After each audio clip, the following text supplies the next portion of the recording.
Bismillah. Royce et Tabrisia se mirent en route pour Douglas. La cérémonie protocolaire se déroula dans la grande église de St. Bride, qui suffit à peine à contenir l'assistance. Les villageois s'étaient massés sur le parvis pour apercevoir la mariée. Forteresse impressionnante, le château de Douglas était néanmoins confortable. On n'avait pas regardé à la dépense pour en faire un lieu agréable et les frères cadets de James, Hugh et Will se mirent en quatre pour divertir les belles jeunes femmes rousses. Dans le vaste hall où brûlaient d'immenses feux, les domestiques s'activaient, préparant le banquet. La robe de mariée de Shannon, bleu et blanc, arborait les couleurs de son époux. Le décolleté audacieux dévoilait à demi ses seins. Royce et James entamèrent une conversation interminable et Tabrisia finit par se sentir vexé d'être délaissé. Quand James s'intéressa aux appâts de sa jeune épouse, Royce se tourna enfin pour offrir une bécasse à Tabrisia. Voulant lui rendre la monnaie de sa pièce, elle refusa et choisit un morceau sur le plat que lui présentait Hugh Douglas, son voisin de droite. Hugh lui murmura quelque chose à l'oreille et elle éclata de rire. Elle lui sourit si joliment que le jeune homme en rougit. Royce observa que Hugh ainsi que son frère Will dévoraient sa femme des yeux. Elle feignait de ne rien remarquer. « Vous me gâtez trop, dit-elle au jeune Douglas. Quand nous retournerons à la maison, je m'ennuierai à périr. Compte sur moi, pour inventer de nouvelles distractions, la taquina Royce. On proposa de jouer à cache-cache. Je suis sûr qu'on ne nous en voudra pas si nous disparaissions, dit Royce. Mais je veux m'amuser, milord. Si vous autres, hommes plus âgés, préférez discuter, je vais rejoindre les jeunes. Pas du tout, répondit-il en ignorant le sarcasme. Je serai heureux de jouer puisque c'est ton désir.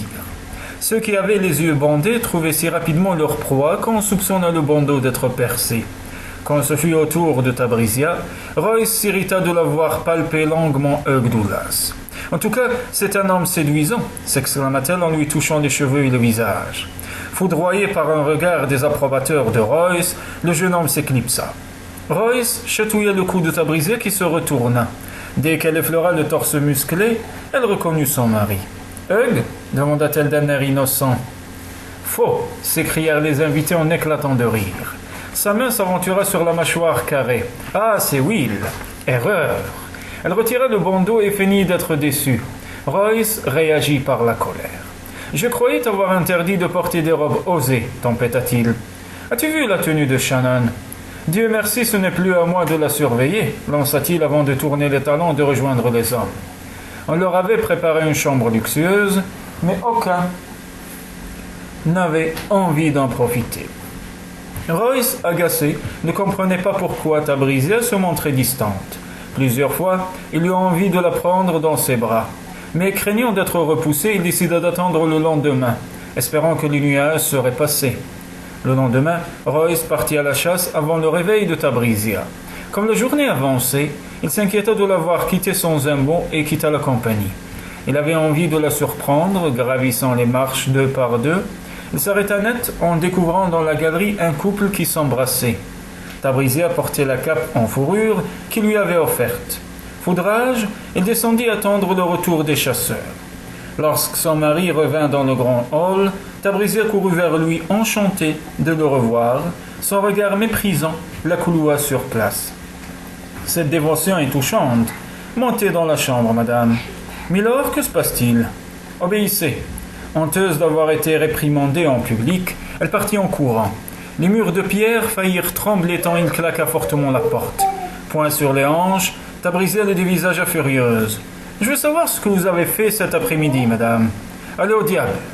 Elle la secoua comme une poupée de chiffon. « Traîtresse, gourgandine. »« Royce, ne sois pas si brutal, j'attends un enfant. »« Quoi ?»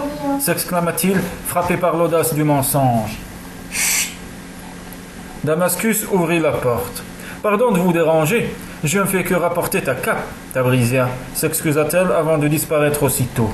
En contemplant la cape en fourrure que sa sœur avait posée sur le lit, Royce se calma. « Je t'en prie, avant que je devienne fou, dis-moi ce que tu as fait cet après-midi. »« Je cousais des vêtements pour le bébé de Vénétia et pour le mien. »« Un enfant, je n'arrive pas à le croire. »« Es-tu furieux ?»« Furieux, ma chérie. Mon amour, tu es la seule femme au monde qui compte pour moi. Je t'aime de toute mon âme. » Tabrisia pleura de soulagement.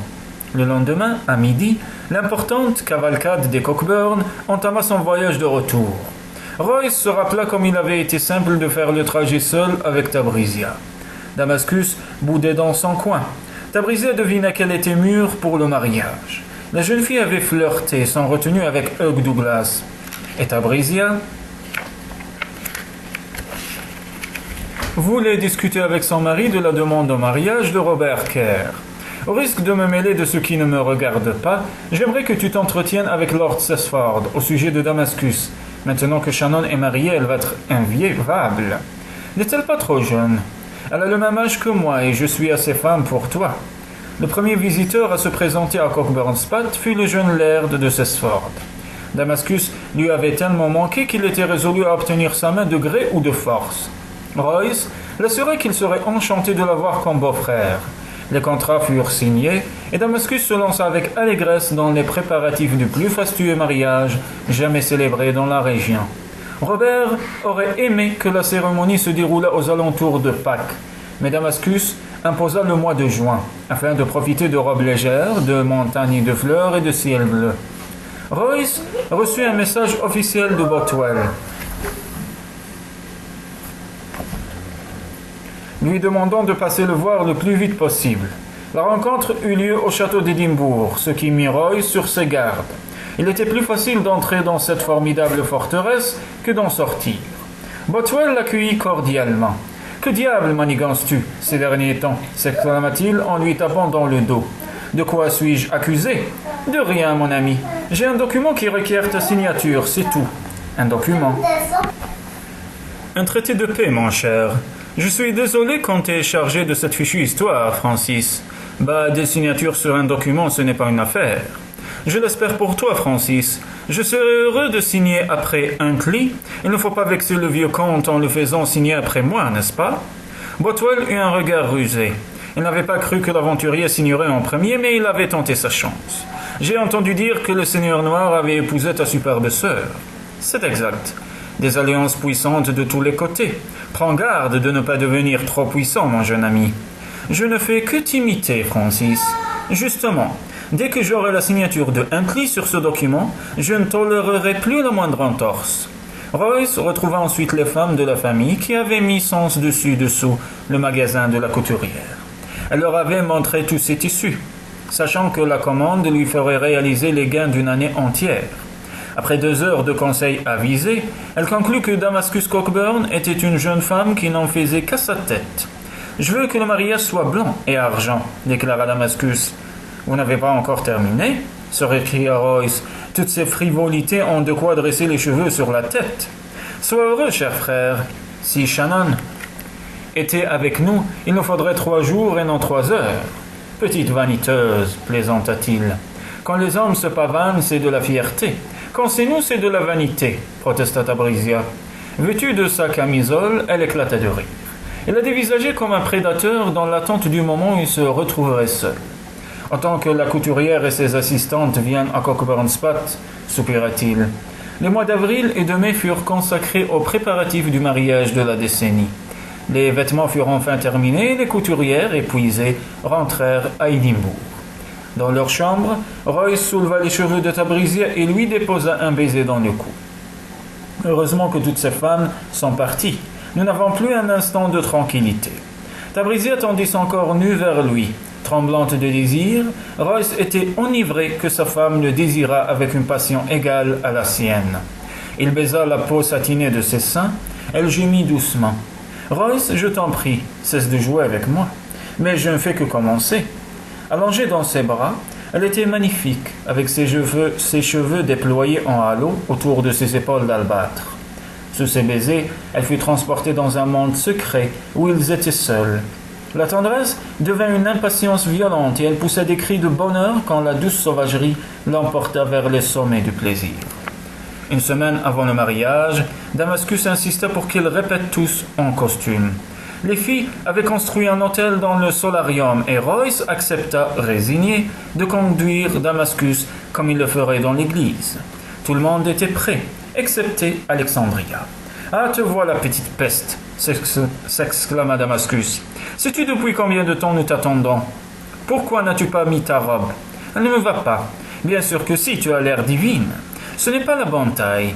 Cesse de faire ta tête de cochon. Va chercher la robe et nous verrons quel est le problème. Tu me traites de menteuse, s'emporta Alexandria. Troy, exaspéré, perdit patience. Bon sang, Alexandria, je veux aller chasser avant qu'il ne fasse nuit. Fichons-lui la paix, intervint Alex. Elle vomit depuis des jours. Vous savez bien qu'elle n'est pas dans son assiette ces derniers temps. Honteuse d'avoir été si acariâtre, Damascus s'approcha de sa sœur et s'agenouilla devant elle. Ma pauvre chérie, qu'est-ce qu'il y a? Son regard tomba sur le ventre d'Alexandria. Mon Dieu, on te croyait enceinte de plusieurs mois. Je le suis, murmura Alexandria pitoyable. Tous furent choqués par la nouvelle. Pourquoi ne m'en as-tu pas parlé demanda Tabrisia en la prenant dans ses bras. Ces fichus jeunes Douglas, s'exclama Royce. Je savais qu'on ne pouvait pas leur faire confiance. Ce n'était pas un Douglas, dit Alexandria. Alors qui? Comment? Cria Royce. Si l'un de mes hommes t'a molesté, il sera pendu avant l'aube. Alexandria releva la tête et défia son frère. Je ne te dirai jamais son nom. Je préfère m'arracher la langue. C'est ce qu'on va voir, ma petite, s'écria Royce en empoignant son fouet. Terrifié pour sa jumelle, Alex intervint. Arrête, c'est moi le père. Horrifié, Royce saisit Alex par le cou et lui donna un coup de poing. Le garçon s'écroula en sang. Troy et Tabrisia empêchèrent Royce de l'achever. Qu'ils sortent tous de ma vue, ou je ne serai pas responsable de mes actes, gronda Royce, en proie à la plus forte colère qu'il eût jamais connue. La pièce se vida. Viens, tu dois te coucher, dit Tabrisia à Alexandria. Tu es épuisée. Je vais appeler Madame Hall, elle sera comme une mère pour toi.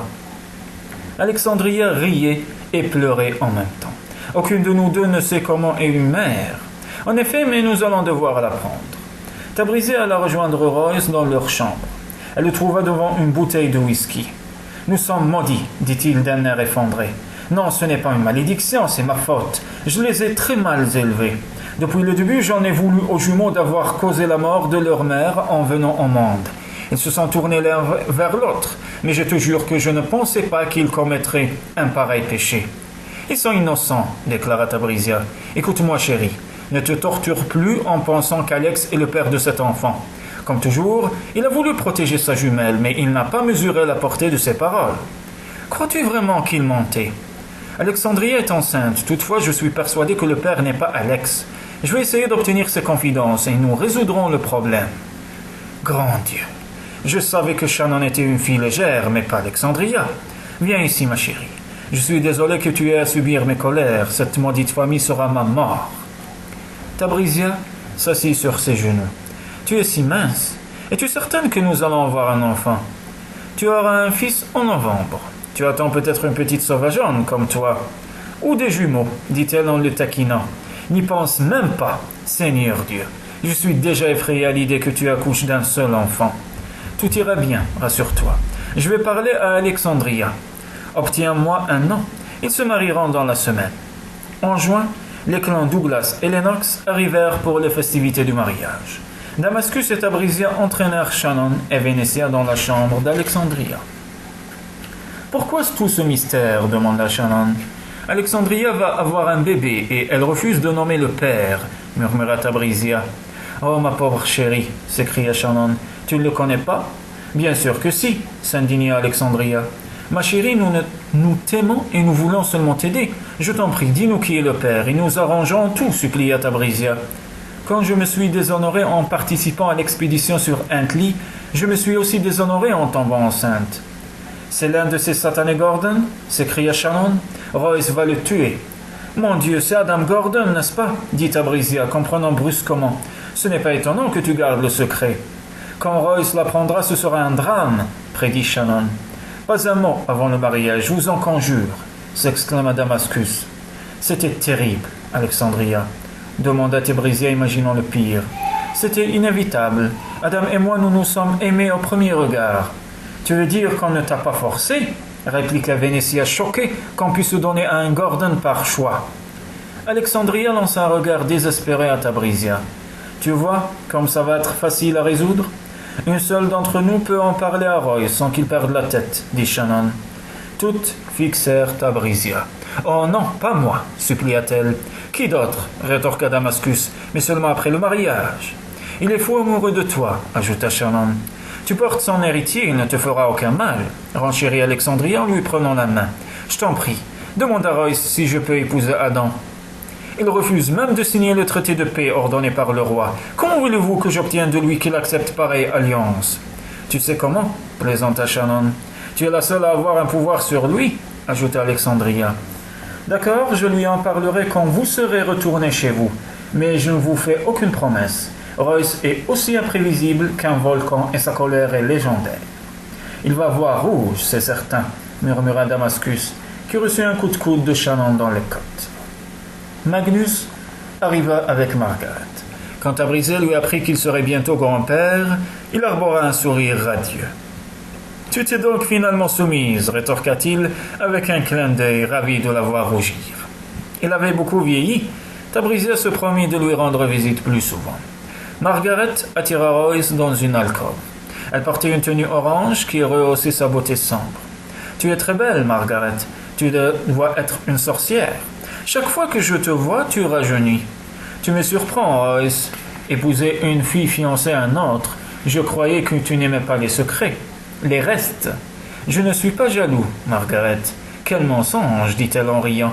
N'as-tu jamais recherché ces lettres d'amour? Pardonne-moi, Margaret, mais je dois m'occuper de mes invités. Margaret avait habilement semé le doute dans l'esprit de Royce. Il fouilla dans les affaires de Tabrisier jusqu'à ce qu'il trouve les lettres de Richard Stewart. Pardieu, il lui ferait jurer qu'elle n'avait jamais couché avec lui. Soudain, il se traita d'imbécile. Il risquait d'anéantir leur bonheur. Il reposait les lettres sans les ouvrir. Sans confiance, il n'y avait pas d'amour. La journée du mariage se déroula comme dans un rêve. Quand on commença à danser en fin de journée, de nombreux cavaliers vinrent faire tournoyer la belle épouse de l'aventurier. Alors qu'elle reprenait son souffle entre deux danses, elle chercha dans la foule un visage familier. Soudain, elle fut attirée sans cérémonie derrière un pilier. Royce la dévora de baisers. « Rends-toi ou crie, murmura-t-il. Avec toi, j'ai l'habitude de faire les deux. Suis-moi. Où ça? Ne pose pas de questions. » Royce, protesta-t-elle, pensant qu'il voulait l'emmener au lit. « Ne peux-tu pas me faire confiance et me suivre quand je te le demande? Il est évident que je ne te fais pas confiance, mais je vais te suivre. Je ferai tout ce que tu me demandes. Je m'en souviendrai, plaisanta-t-il. Ils traversèrent la cour du château, descendirent le chemin côtier jusqu'à la plage. « J'en ai assez de ma famille et de ses problèmes, avoua Royce. Je veux être seul avec toi. » Elle lui étreignit la main pour chasser sa mélancolie. « Tu ne convoiteras pas ?» continua-t-il parfois. « Je convoite un peu de tranquillité. J'ai envie d'un voyage de noces. » Il la fit monter dans une barque qu'il poussa vers la large. Au loin scintillaient les lumières de la sorcière des mers. La marée les emmena rapidement vers le bateau. « Ohé, ohé !» appela Royce. Ces marins l'attendaient. Une échelle de corde pendait déjà contre le flanc du navire. On aida Tabrisier à grimper. Peu après, Royce la guida vers la cabine luxueuse qui l'avait tant intimidée la première fois. Rien n'avait changé. Rougissante, elle repensa à leur nuit de noces. Des braseros émanaient une douce chaleur qui effleurait l'encens. Des piles de coussins invitaient à se prélasser. Royce l'embrassa avec ardeur. « Je dois faire lever l'ancre, soupira-t-il, mais dès que nous serons en route, je reviendrai. Il n'y aura pas de tempête, cette fois-ci, ma chérie, je te le promets. » Tabrisia n'en revenait pas. Le rêve s'était transformé en conte de fées. Dans le miroir, elle se vit tout échevelée. Sans hésiter, elle se déshabilla pour prendre un bain parfumé. Qu'allait-elle mettre? Royce n'avait pas pensé à emporter ce dont elle avait besoin. Elle ouvrit l'armoire remplie de magnifiques vêtements. Elle serait peut-être forcée de porter une des chemises en lin. Une robe de chambre en velours attira son regard. Dommage qu'elle fût si grande. En fouillant dans un coffre, elle découvrit un tissu si transparent qu'il en était presque invisible. De la gaze au reflet moiré. Un coffre était rempli de chaînes d'or, si fines qu'elles risquaient de se briser au moindre souffle. Tabrisia découvrit une gravure représentant une femme parée de ce voile exotique. Nue devant le miroir, elle s'endrapa et le noua à la taille. Il retombait en plis gracieux jusqu'à ses chevilles. Dévoilant ses jambes et son triangle de poils roux, il n'y avait pas d'autres vêtements dans le coffre. Sur le dessin, la femme ne portait que les chaînes d'or sous le voile. Elle en attacha à sa ceinture, à ses chevilles et à ses poignets. Dans une cassette d'ivoire, elle trouva du khol. du rouge à lèvres, des flacons d'huile et de parfum. Absorbée par ces préparatifs, elle n'entendit pas la porte s'ouvrir. Tabrisia, elle se retourna le cœur battant. Royce examina son visage, sa poitrine, ses cuisses. « Comme ce nom te sied, murmura-t-il. Quand il s'approcha, les yeux brûlants de désir, elle poussa un petit cri de frayeur. Il l'embrassa. « Laisse-moi t'admirer. » Sous son regard, elle se sentait belle et désirée. Elle souleva ses lourds cheveux et les laissa retomber sur ses épaules dénudées dans un geste lascif. Lui déposant un léger baiser sur les lèvres, elle se pressa contre lui, elle sentait le cœur de Royce battre la charge. Les yeux fermés, elle s'abandonna au plaisir. Ils s'étendirent sur les coussins, murmurant des mots d'amour, goûtant la peau l'un de l'autre. Royce lui glissa un coussin sous les reins. Elle s'ouvrit comme une fleur, il accentua son rythme, et quand elle se contracta, il poussa un cri de joie. Tabrisia se cambra, s'agrippant à son dos musclé. « Quel bonheur d'être loin des autres, » dit Royce. « Je vais te montrer des endroits enchanteurs. Combien de temps serons-nous partis ? Qui sait ? Pour toujours, j'espère. 2 jours. 2 semaines, insista-t-elle, au moins. Elle devait lui parler d'Alexandria, mais elle ne voulait pas gâcher leur voyage de noces. Tu vas découvrir la France, le pays de ta mère. La France, s'étonna-t-elle. Où pensais-tu que nous allions ? À Leyte ? Il éclata de rire. Nous allons d'abord débarquer la laine en Hollande. Et après la Hollande, nous irons en Belgique, dit-il en l'embrassant. Et après la Belgique, la France. Il l'embrassa encore, et après la France, l'Espagne, sauf que je n'ai pas prévu d'aller aussi loin. Et pourquoi cela ? Nous ne reviendrions pas avant 1 an. En outre, le climat est trop chaud pour qu'on y fasse l'amour.